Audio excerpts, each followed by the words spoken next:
அனைவருக்கும் வணக்கம். இன்றைக்கு தமிழ்நாட்டில் தந்தை பெரியார் அப்படின்ற ஒரு பெயரை தத்துவமாக ஏற்றுக்கொண்டு அந்த தத்துவத்தின் வழிநடக்கக்கூடியவர்கள் இப்படி தான் இருப்பாங்க அப்படின்ற ஒரு ஸ்டாண்டர்ட் செட் ஆகியிருக்கு. அந்த ஸ்டாண்டர்டை பார்த்துட்டு இந்தியா முழுமைக்கும் இருக்கக்கூடிய பாசிச சங்கப்பரிவார் சனாதன கூட்டம் தமிழ்நாடு தான் இன்னைக்கு அவங்களுடைய கடைசி டார்கெட்டாக வச்சுருக்காங்க. இறுதி இலக்கு தமிழ்நாடு. ஏன் அப்படின்னு சொன்னால், தமிழ்நாட்டில் பற்றி எறியக்கூடிய மொழி உணர்வாக இருக்கட்டும், திராவிட உணர்வாக இருக்கட்டும், அல்லது சமூக நீதி உணர்வாக இருக்கட்டும், சமத்துவ உணர்வாக இருக்கட்டும், இங்கு பற்று வைக்கக்கூடிய நெருப்பு இந்தியா முழுமைக்கும் பரவக்கூடிய அவர்களுக்கு அது ஆபத்தாக போய் முடியும்னு சொல்லிட்டு இந்த தத்துவத்தை, இந்த தலைவரை எப்படியாவது மட்டுப்படுத்தணும், இல்லாமல் ஆக்கணும்னு சொல்லி எல்லா பக்கங்களிலிருந்தும் தந்தை பெரியாருக்கு எதிரான ஒரு முனை மழுங்கிய வாதங்களும், எதிர்த்து பேச யார் இருக்காங்கன்னு நினச்சி அவதூறுகளை அள்ளித்தளிக்கக்கூடிய கூட்டம் ஒரு பக்கம், அதுக்கு நேர் எதிராக எங்கள் தலைவர் தந்தை பெரியார், எங்கள் ஆசான் தந்தை பெரியார், எங்கள் தந்தை தந்தை பெரியார், எங்களுடைய கொள்கை வழிகாட்டி தந்தை பெரியார் தான்னு சொல்லி எங்களை போன்ற இளைஞர் கூட்டம் இன்னொரு பக்கம் ஆர்ப்பரித்து எழுந்து நிற்கிறார்கள். ஆனால் இந்த ஆர்ப்பரித்து எழுந்து நிற்கக்கூடிய கூட்டத்திற்கு தந்தை பெரியார் ஒரு காலகட்டத்திற்கும் வேறு வேறு தலைவர்களை, சித்தாந்தத்தை அந்த யங் மைண்ட்ஸ் எடுத்துப்பாங்க. ஆனால் பெரியார் மட்டும்தான் மறைந்த 52 வருஷத்துக்கு பிறகும் புதிதாக வரக்கூடிய எந்த தலைமுறையாக இருந்தாலும் சரி, இன்னைக்கு சொல்லக்கூடிய ஜென்சி, அதற்கடுத்து வந்திருக்கக்கூடிய ஜென் ஆல்ஃபா, அந்த குழந்தைகள் கூட பெரியாரை கொண்டாடக்கூடிய எங்கள் தாத்தா பெரியார்னு சொல்லக்கூடிய தலைமுறையாக உருவாகிக்கிட்டு இருக்கு. இது என்ன ஒரு எமோஷ்னல் கனெக்டான்னு கேட்டால் கிடையாது.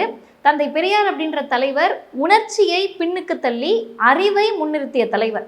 அப்போ ஒரு உணர்ச்சிக்காக பார்த்தா ஐயா ஒரு தாடியோடு இருக்காரு, மாசா இருக்காரு, கைத்தடியோடு இருக்காரு, கருப்பு சட்டையை சொல்லியிருக்காருன்னு ஃபேஷனுக்காக பெரியாரை எடுத்துக்கொள்ளக்கூடியவர்கள் ஐயாவை ரொம்ப நாள் நீடித்து எங்கள் தலைவர்னு சொல்ல முடியாது. வந்த வழியில் அப்படியே பின்னாடி ஓடிடுவாங்க. காரணம் என்னென்னா, அவருடைய தத்துவத்தை ஏற்றுக்கொள்வதற்கே மிகப்பெரிய ஒரு துணிச்சல் வேண்டும். அந்த துணிச்சலோடு இன்றைக்கு இளைஞர்கள் அவரை ஏற்றுக்கிறாங்க. பிறந்த குழந்தை தொடங்கி இறப்பு வரை ஒரு வாழ்வியல் எப்படி இருக்கணும், சடங்கு மறுத்த, ஜாதி மறுத்த, மதம் மறுத்த, மூட நம்பிக்கையை மறுத்த ஒரு மனித வாழ்க்கை எப்படி இருக்கணுன்றதுக்கான ஒரு டிக்ஷனரி, அகராதி பெரியாருடைய கொள்கை. ஒரு பிறப்பு அப்படின்றப்ப பேர் வைக்கணும். அந்த பேரில் ஒரு மூட நம்பிக்கை இருக்கக்கூடாது, பாலின பேதம் இருக்கக்கூடாது, ஜாதியை குறிக்கக்கூடிய பெயராக இருக்கக்கூடாது, மத பாகுபாட்டை சொல்லக்கூடிய பெயராக இருக்கக்கூடாது, அது ஒரு பொது பெயராக இருக்கணும்னு சொல்லி அந்தந்த காலகட்டத்திற்கு ஏற்ற பெயர்களை முன்மொழிந்தது தந்தை பெரியார். அதே போல் ஒரு பெண் குழந்தைனா அதுக்கு ஒரு பாலின பேதத்தோடு பேர் இருக்கக்கூடாதுன்னு இங்கே பார்த்தா நம்ம பிள்ளைங்களுக்கே பேர் இருக்கும். பகுத்தறிவு, சுயமரியாதை, தொண்டரம், இதெல்லாம் யாருன்னு ஜெண்டரே நம்ம கண்டுபிடிக்க முடியாது. அப்போ அவருடைய பெயர் வைப்பதில் கூட ஜாதி ஒழிப்பையும் பெண்ணடிமை ஒழிப்பையும் முன்னிறுத்திய தலைவர்.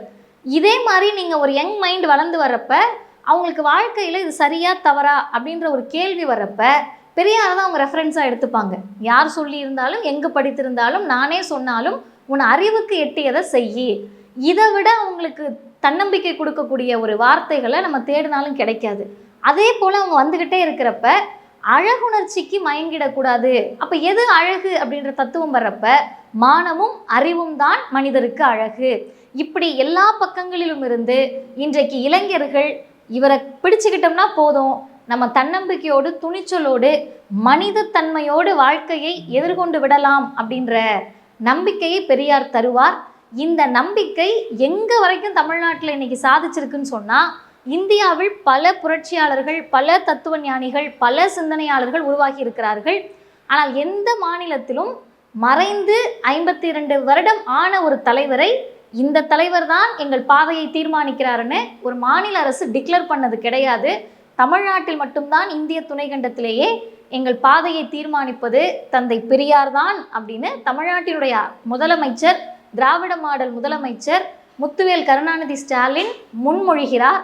அவர் முன்மொழிவது மட்டுமல்லாமல் அவங்களுக்கு அடுத்து வரக்கூடியவர்களும் பெரியார் தான் எங்கள் தலைவர் அப்படின்னு சொல்கிறாங்க.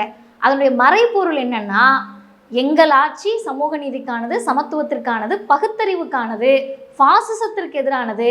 காவி கும்பல் இங்கே வரணும்னு நினச்சிங்கன்னா பெரியாரை தாண்டி தான் தமிழ்நாட்டை தொட முடியும் அப்படின்ற தத்துவம் பெரியாராக நிற்கிறார். அவருக்கு இன்றைக்கு 52வது நினைவு நாள். இந்த தமிழ் சமூகம் மட்டுமல்ல, உலகத்தில் ஆக கடைசி ஒடுக்கப்படக்கூடிய ஒருவர் இருக்கின்ற வரை தந்தை பெரியார் என்ற தத்துவம் வாழும்.